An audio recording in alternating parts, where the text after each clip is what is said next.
E ele completa a obra que a gente não consegue fazer, né? Aquilo que a gente não consegue atingir o objetivo, mas ele, o Espírito Santo, trabalhando. Sim. Evangelho de João, capítulo 6. Evangelho de João, capítulo 6. Vou ler a partir do versículo 44, para a gente poder entender o contexto. João 6, a partir do 44. Ok?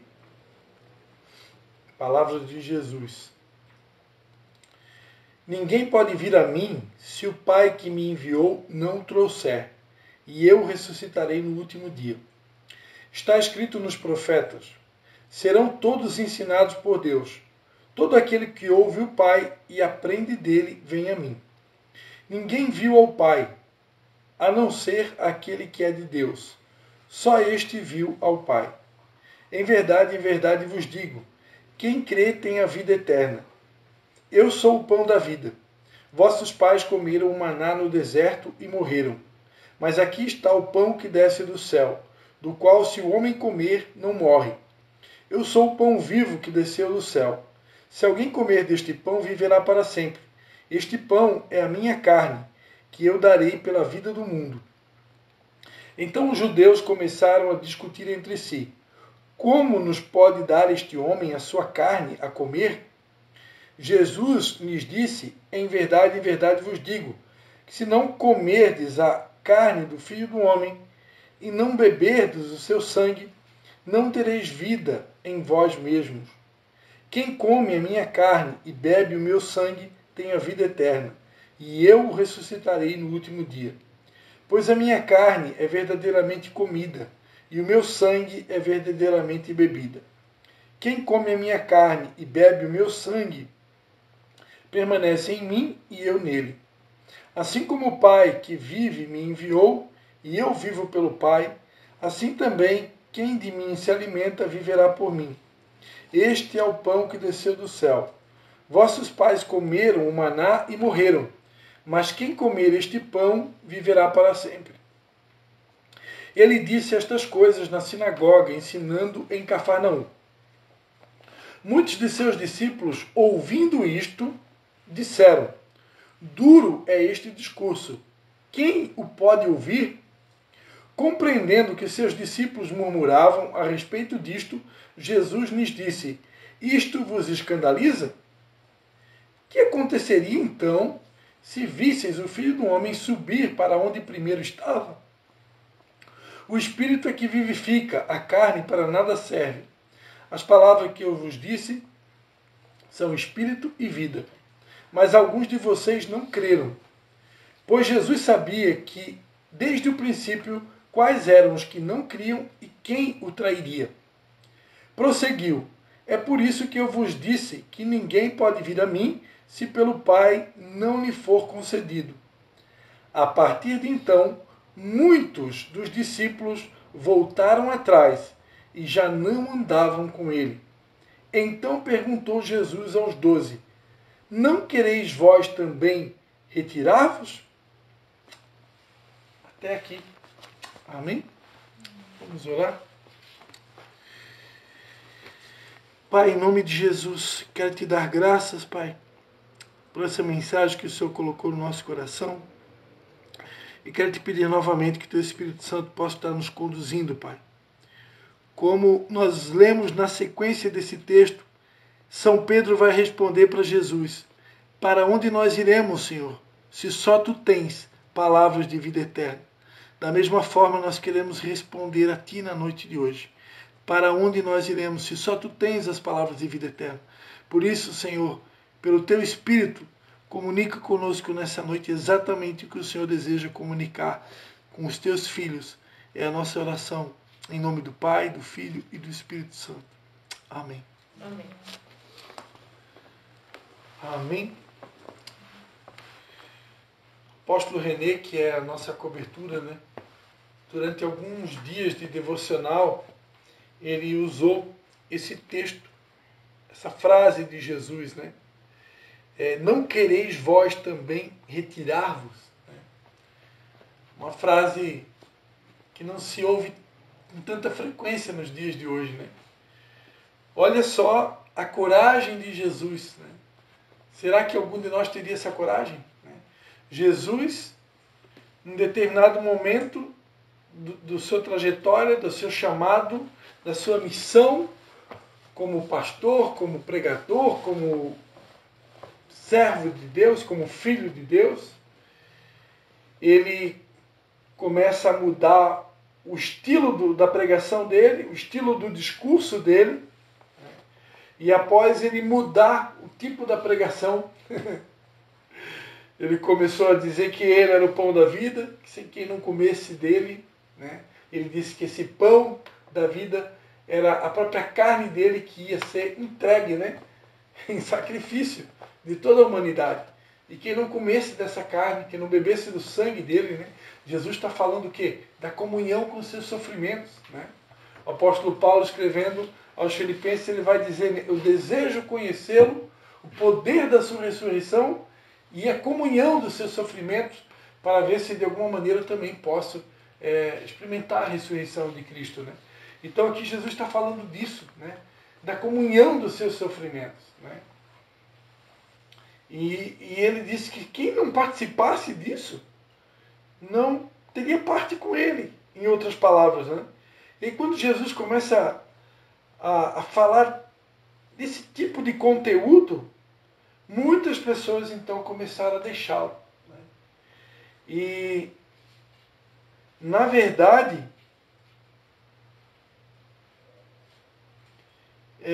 ficaram muito poucas pessoas, né?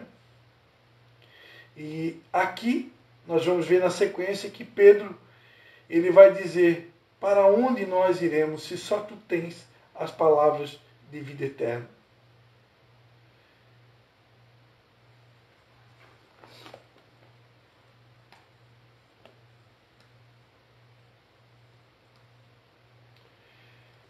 Então, após esse discurso, a gente vai ler no versículo 66, né? Que a partir desse discurso, muitos dos discípulos voltaram atrás e já não andavam com ele. O próprio Jesus, em uma das suas passagens muito conhecidas, minha esposa até teve um sonho com isso, ele vai dizer que aquele que lança a mão do arado e olha para trás não é apto para o reino dos céus, né? Ou seja, aquele que desiste de andar ao lado de Jesus, ele não serve para o reino, né? A caminhada com Deus é uma caminhada sem volta. Eu não posso desistir. É sempre para frente, sempre avançando, sempre em busca de um amadurecimento. Deus, eu já preguei inúmeras vezes, que Deus quer sempre nos levar a um nível de maturidade mais alto, né? Por quê? Porque bebês espirituais, crianças espirituais não geram filhos, né? E Deus, assim como a Vanessa está gerando mais um bebê, o Anderson e a Sabrina geraram, né, um casal de bebê, uma dupla de bebês, né? Em casa eu não me dei conta, né? Eu não me dei conta. Em casa eu estava meditando sobre isso, né? Que a nossa célula multiplicou, né? Nossa célula multiplicou, né? Ganhou 2 novos membros, né? E não foram membros qualquer, foram membros biológicos, né? De filhos, né? Que estão conosco, né? E aí está chegando mais um aí da Vanessa, né? Então a nossa célula está multiplicando de forma... Noah, né? Theo que vai chegar aí. Então a nossa célula está multiplicando, não por causa da chegada de novos visitantes, né? Mas porque os membros do ministério estão todos grávidos, né? Então... Cheguei até a sonhar que estava grávida por causa delas, mas daí repreendi no próprio sonho. Até porque não é possível. 44 anos, não posso. Então, amados, para mim não perder o foco, né? Essa é outra mensagem que eu tenho ouvido muito nos últimos dias, sobre foco, né? Então, crianças espirituais não geram vida, né? Só pessoas maduras é que podem gerar vidas, né? Paulo, escrevendo a Timóteo, ele vai dizer, né? Quando eu era menino, eu falava das coisas de menino. Quando eu cheguei a ser homem, eu acabei com as coisas de menino, né? Então, Existe um momento na caminhada que Deus quer que a gente acabe com as coisas de criança. Eu preciso me comportar como um adulto. Isso não quer dizer que a gente não vai brincar, isso não quer dizer que a gente não vai ter momentos de distração, extrovertidos, né? Momentos de brincadeira. Né? Eu não acredito num adulto que é sério o tempo todo, que nunca brinca, né? Um adulto ranzinza, né? Que nunca se diverte. Né? Eu estava compartilhando com a minha vida, com a minha esposa ali um vídeo de um marido, né, brincando com a esposa dele, bem divertido. Né? Não tem como ver o vídeo e não rir, né? Não sei se foi a Léa que compartilhou aquele vídeo, não, né? Não foi. Foi um pastor que compartilhou no grupo de pastores que eu estou. E o marido brincando com a mulher e fazendo ela rir o tempo todo, né? Eu acho legal isso no casamento, né? É bacana, né? Então eu não acredito nisso, né? Deus não está chamando a gente para ser sério, carrancudo, ranzinza, pessoas que não ri, né? Porque um dos frutos do Espírito Santo é a alegria, né? Então a alegria do Senhor é a nossa força. Então Deus quer que a gente seja alegre, extrovertido, né? Mas, ao mesmo tempo, pessoas que são maduras. Ao mesmo tempo, pessoas que sabem, não estão aqui, como disse Paulo, né, escrevendo aos Coríntios, né, eu combato não como alguém combatendo no ar, eu não fico dando soco ao vento. Ele tinha um alvo.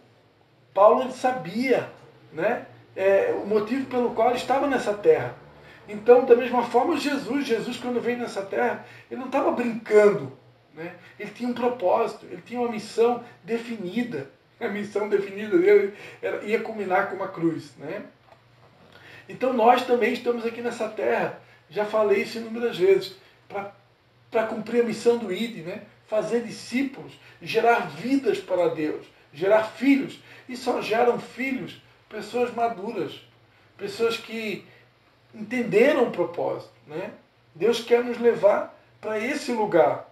Mas muitas pessoas na época de Jesus estavam caminhando com ele com outras motivações.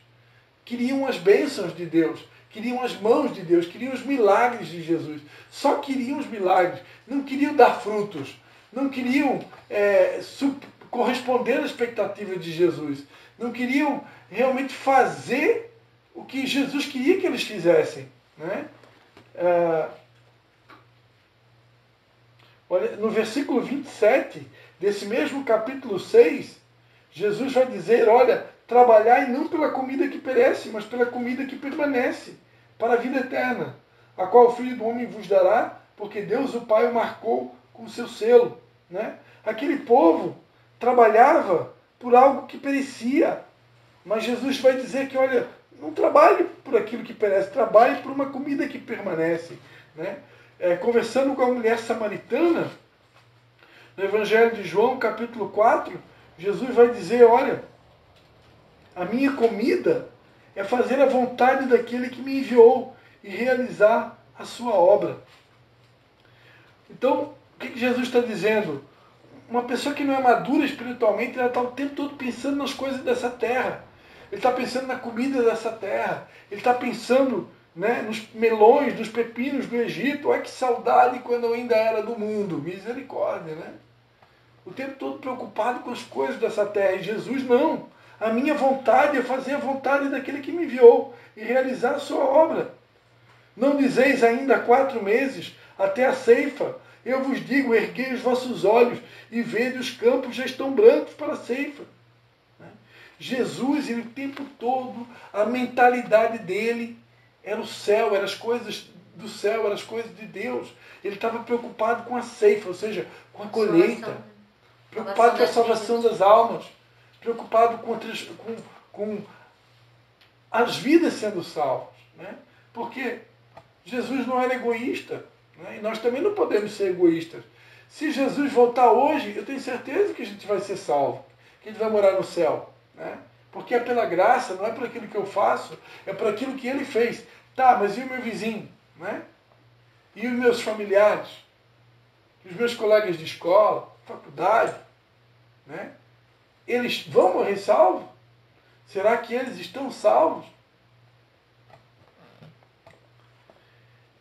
Não é fácil o tempo que a gente está vivendo. Não é fácil.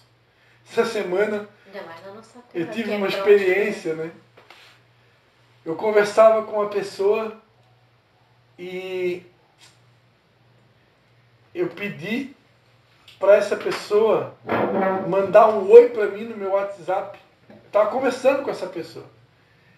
E eu perguntei se ela tinha o meu contato. Ela disse, não, eu tenho o teu contato. Não, então olha aí no teu celular para ver se tu tem o meu contato. Aí eu vi que quando ela entrou no celular e ela viu o meu contato, ela percebeu que o meu contato estava bloqueado. E eu sei por que o contato estava bloqueado, né? O contato estava bloqueado porque ela recebeu inúmeras mensagens minhas, que eu, por direção de Deus, eu mando mensagens todos os dias. E quando ela viu que o contato estava bloqueado, ela virou o celular rápido assim para tentar esconder de mim. Só que eu vi. Eu vi que o meu contato estava bloqueado. Ela disse, deixa eu ver aqui. Não, achei teu contato. Achei, tá aqui, já vou te mandar um oi. Só que naquele intervalo de tempo eu vi o meu contato bloqueado. Né? E eu sei por que estava bloqueado. Né? E aquilo já não dói mais o coração porque eu já fui cicatrizado nessa área. Né? Mas é triste saber, né, que as pessoas, muitas delas não querem ouvir o Evangelho. Né? Elas não querem. Né? Quantas pessoas que eu já convidei para vir aqui? Quantas pessoas que eu convidei quando a célula era na minha casa? Quantas pessoas eu convidei quando a célula era na casa do meu sogro? Onde estão essas pessoas? Elas não vêm. Né? Que luta que a gente tem que ter sexta após sexta para não desistir. Né? Que guerra na mente da gente. Eu confesso para vocês, sexta-feira passada, né, minha esposa começou a falar aqui, eu vou deixar minha esposa pregar. Né? Quem sabe Deus usa ela. Né? E porque tem hora a gente vai no limite, né? Vai no limite. Porque são sexta após sexta, e sexta após sexta, e sexta após sexta. E ano após ano após ano. Trabalhando. E eu confesso para vocês que eu cheguei a pensar assim, meu Deus, será que o conteúdo da mensagem que a gente está compartilhando, será que não é isso que Deus quer que a gente pregue? Não é isso que Deus quer que a gente pregue? Será que Deus quer que pregue outra coisa? Será que eu não estou vivendo aquilo que eu prego? Onde é que está o erro? Qual o problema? Né? E aí Deus usa, só para confirmar, e Deus é tão bom que ele confirma, né? Não, esse é o caminho, é isso que eu estou falando, essa é a mensagem do momento. Eu estava conversando com uma amiga da Patrícia, uma conhecida nossa, amiga minha também, conhecida nossa. No domingo passado a gente passou o dia em família, numa festa, como é que chama? Ali em Canelim? Dos caminhoneiros lá? Não, caminhoneiro não. Era uma exposição. Exposição do agronegócio, né? A gente encontrou uma amiga nossa, que também tem o mesmo nome que eu, e eu comecei a conversar com ela também tem uma célula, né? E a célula dela é bastante gente. E ela está na cobertura de uma pastora chamada Tânia Tereza, que é uma pastora muito conhecida aqui no Brasil, que trabalha muito com libertação, com o interior, né? E é uma bênção essa pastora Tânia Tereza. E a gente começou a conversar ali das dificuldades, das guerras, das batalhas que a gente passa e tal. E abri meu coração com ela. Disse, olha, às vezes eu penso, será que a gente está no caminho? Será que o evangelho que a gente está pregando está muito duro? Que as pessoas não querem ouvir? Né? E ela disse, não, é isso mesmo. É isso mesmo, nós somos o sal da terra. Né? Acho que foi eu que fui usado para falar com ela. Né? Mas está escrito, nós somos o sal da terra. E se o sal se tornar insípido, para nada mais serve, senão para ser pisado pelos homens. É o que está escrito na Bíblia. Que se eu começar a trazer um alimentozinho muito light, né? Sabe, uma sopinha sem sal se dá para quê? Para velhinho, para idoso? Para bebezinho? Né? Sopinha de doente? Jesus disse que se eu começar a dar esse tipo de alimento, não serve para mais nada. Né? Então, eu comecei a compartilhar com ela, disse, não, esse é o caminho mesmo. Jesus não disse? Jesus não falou? Né? Vocês também querem se retirar? Foi Jesus que falou. Né? Ou seja, Jesus ele não mudou o discurso para agradar as pessoas. Porque abandonaram ele? Quando as pessoas começaram a abandonar ele, se é um de nós, quem sabe a gente ia mudar a pregação. Não, Senhor, me dá um outro tipo de pregação, o que eu posso pregar para tentar atrair as pessoas, porque elas não estão vindo, né? Jesus não fez isso. Jesus, ele pelo contrário, se vocês também querem sair, vocês querem ir embora também, fica à vontade, pode ir também, né? Como dizia a Patrícia, né? Na linguagem dos gaúchos, né? A porta da casa serventia, como é que é? Como é que diz? A porta da casa serventia. Ah, não lembro. É uma frase que, sabe? É uma coisa assim. É uma frase dos gaúchos, né? A porta da casa serventia, do local. Sei lá. Então, Jesus disse, vocês querem ir, podem ir, fica à vontade. Né? Fica à vontade, não tem problema não. Né? Por quê? Porque Jesus estava resolvido. Ele tinha um propósito, ele tinha uma missão, aquilo estava muito claro na mente dele e nada ia roubar o foco dele. Nada ia impedir ele de cumprir o propósito pelo qual ele veio a esse mundo. E nós? E nós? Será que a gente já sabe qual é o nosso propósito? Será que eu já entendi que Deus espera de mim que eu seja um multiplicador do evangelho dele? Né? Será que eu entendo isso? Eu já entendi que ele espera que eu faça discípulos? Que eu, claro, queridos, vamos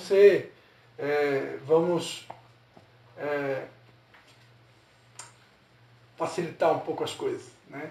É claro que pessoas que têm o dom do evangelismo, né? Hoje à tarde eu conversei com um cliente, um amigo meu, que inclusive ele vai pregar numa outra igreja hoje à noite. Ele falou para mim, e esse camarada tem o dom do evangelismo. Então tem pessoas que são evangelistas natos. Né? Então é claro que a pessoa que tem o dom do evangelismo, ela vai ter muito mais facilidade para cumprir esse alvo de ganhar almas. Né? Mas nós cremos que o ID de Jesus é para todos. Fazer discípulos é uma missão de todos. Alguns vão conseguir fazer mais, outros vão fazer menos. Né? E como é que eu provo isso para vocês? Eu vou dar uma prova para vocês. Porque com prova a coisa fica mais, como é que eu vou dizer? Mais autêntica, mais verdadeira, tem mais valor. Minha sogra, hoje ela está doente. Né? Hoje ela tem demência, tem Alzheimer, está morando na nossa casa. É uma situação delicada. Mas enquanto ela tinha saúde, ela era uma pessoa sem muito estudo, descendente de índio, que aos olhos humanos, com a mentalidade que a gente tinha no passado, estou falando mentalidade que a gente tinha em termos de igreja, ela ia ser para sempre apenas um membro de igreja que ia sentar numa cadeira e assistir o culto e está tudo bem.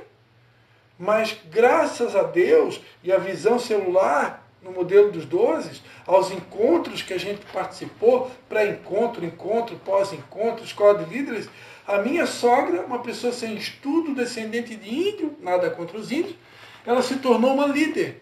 E ela tinha uma célula na casa dela. E a senhora foi membro da célula dela, né? Não foi? Mas tinha aqui no Carmelo. Foi na casa dela, foi no Carmelo. No Carmelo tinha uma senhora que era discípula dela. Aqui no Carmelo de dentro. Na época né? ali, eu acho que eu participava lá na Miva, com o Thiago. Eu me lembro que a Sara, né? A Sara era discípula dela. Não, isso foi antes ainda. É. Ela E foi antes ainda. ela levava um monte de gente, lotava a célula de mulheres, né? Porque a gente trabalhava célula só de mulheres e célula de homens separado, né? Que tinha muito mais gente do que hoje, né? Era outro tempo, outra realidade. Uma pessoa sem muito estudo, Então isso prova que à medida que Deus vai nos restaurando a capacidade de liderar, porque Deus nos fez para liderar. Lá no projeto original de Deus, em Gênesis capítulo 1, Deus disse, né? Façamos o homem a nossa imagem, conforme a nossa semelhança, domine ele sobre os peixes do mar, sobre as aves do céu, sobre os animais domésticos, sobre toda a terra, sobre todos os répteis que se arrastam sobre a terra. Lá em Deuteronômio 28, né, diz que Deus nos coloca por cabeça e não por cauda. Né? Deuteronômio 28, deixa eu abrir rapidinho aqui. Deuteronômio 28.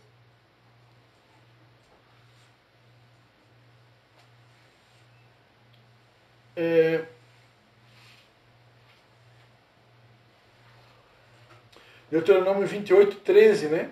O Senhor te porá por cabeça e não por cauda. Estarás em cima e não debaixo, se obedeceres aos mandamentos do Senhor teu Deus que hoje te ordeno, para os guardar e cumprir. Né? Não te desvies nem para a direita nem para a esquerda de nenhum dos mandamentos que hoje te ordeno, seguindo outros deuses para os servires. Então Deus nos criou para ser cabeça e não cauda. Deus nos criou para liderar, né? Governar. E esse governo não é dominar sobre homens, impor. Não, é para servir pessoas. Mas servir governando, servir liderando. Deus, o propósito original de Deus, o projeto original de Deus era nos fazer líder. Com o pecado, com a queda do homem, o homem perdeu essa capacidade de dominar. O homem perdeu essa capacidade de liderar. Mas eu tenho um exemplo real que eu vi, e não foi só a minha sogra. Meu pai. Meu pai sabe qual é o estudo que ele tem? É 4ª série primário. Meu pai hoje é um pastor da minha igreja. Para fazer a obra não precisa de estudo mesmo. Sim, sim, mas eu me refiro a pessoas simples. Meu pai era alguém que trabalhava na roça, né? Se transformou num sapateiro e depois empresário. Tem a 4ª série primária. Hoje é um pastor de 2 ministérios em 2 cidades, né? Já começou como líder de célula, se transformou num pastor de igreja. Então, mas antes da visão celular, antes de ser restaurada a capacidade de liderar nele, quem que ele era? Ele era um membro de igreja comum, entendeu? Então a palavra de Deus, à medida que nós somos restaurados, ela quer nos fazer de nós líderes. Pessoas que têm capacidade de ganhar almas, pessoas que têm capacidade de governar, de liderar, de exercer influência sobre outras pessoas. Amém? E eu quero orar por vocês na noite de hoje, né? E liberar essa palavra de restauração, né? Eu quero liberar um decreto aqui nessa noite, que Deus vai restaurar a nossa capacidade de liderar. Deus vai restaurar em nós essa capacidade de governar, essa capacidade de ganhar a alma, essa capacidade de cumprir aquilo que nós precisamos cumprir. Claro, dentro dos nossos dons, dentro das nossas habilidades, dentro das nossas capacidades. Né? Eu já falei aqui, quem tem o dom de evangelista, por exemplo, tem muito mais facilidade de ganhar almas, mas dentro da nossa realidade, já mostrei aqui para vocês que é possível. Né? Citei o exemplo da minha sogra, citei o exemplo do meu pai, pessoas simples, sem muito estudo, que se transformaram em líderes que frutificaram. Se isso aconteceu no passado, pode acontecer novamente. Né? Com certeza pode acontecer. E eu creio que Deus quer que aconteça. Eu tenho toda a certeza que Deus quer que aconteça. Amém, queridos? Vamos ficar de pé? Vamos dar as mãos. Estamos nós 4 aqui, né? Eu também. A Luísa está grávida, acho que Vou dar a honra para ti orar, Vanessa, hoje. Deixa tu orar, Vanessa. Eu achei que ele ia fazer a abertura hoje. Ele Como é que tu vai esqueceu, fazer? né? Era hoje? Era. Meu Deus. Não, mas até eu esqueci. O Matheus tinha me lembrado antes. Então deixa pra semana Fica que para vem. sexta-feira que vem, oficial. Então. Não, aí Se não o tem. bebê Vamos. ainda estiver aqui. Não, Na barriga. Não, na barriga. Ah, Se ela não estiver no hospital. aquele tristeza. Vanessa, olha para nós, então, Vanessa. Obrigado, Senhor, por mais essa célula, Senhor. Eu te agradeço por cada um, Senhor, que se dispôs em estar aqui para ouvir a Tua palavra, Pai. Em nome de Jesus eu te peço que o Senhor nos libere, Senhor, da unção da liderança, Senhor. Em nome de Jesus, Pai, nos ajude, Senhor, a encontrar vidas para o Senhor, Pai. Em nome de Jesus, Pai, abençoa cada um que está aqui, Senhor. Para a honra e glória do Teu nome, Pai. Em nome de Jesus. Amém. Amém, Senhor Jesus. Pai, eu quero decretar, Pai, sobre a vida de cada um que está aqui, sobre a vida do Mateus, sobre a vida daqueles que vão nos ouvir através dessa gravação, Pai. Eu quero decretar, Pai, decretar um tempo de restauração, Pai. Que o Senhor estará, nesse tempo, restaurando a nossa capacidade de liderar, restaurando os nossos dons, os nossos talentos, restaurando as habilidades que o Senhor confiou a cada um de nós, para que nós possamos cumprir o nosso chamado, a nossa missão aqui na terra, Pai. Queremos, Pai, mais uma vez abençoar a gestação dessa criança que está próximo de nascer, Pai. Queremos abençoar a vida da Vanessa, abençoar essa gestação. Te pedir, Pai, que o Senhor possa cuidar. Agora, nesse tempo que está se aproximando o nascimento dessa criança, que o Senhor possa cuidar de todos os detalhes, Pai. Para que essa criança possa nascer no tempo perfeito e que ela venha nascer saudável, Pai. Perfeita, para a honra e glória do nome do Senhor Jesus. Que o Senhor também guarde a vida da Vanessa, que nenhum mal aconteça a ela e que quando essa criança nascer, também ela possa se recuperar de maneira rápida, com tranquilidade, Senhor, com segurança, para a honra e glória do nome de Jesus. Amém e amém. Amém. Aleluia. Glórias a Deus.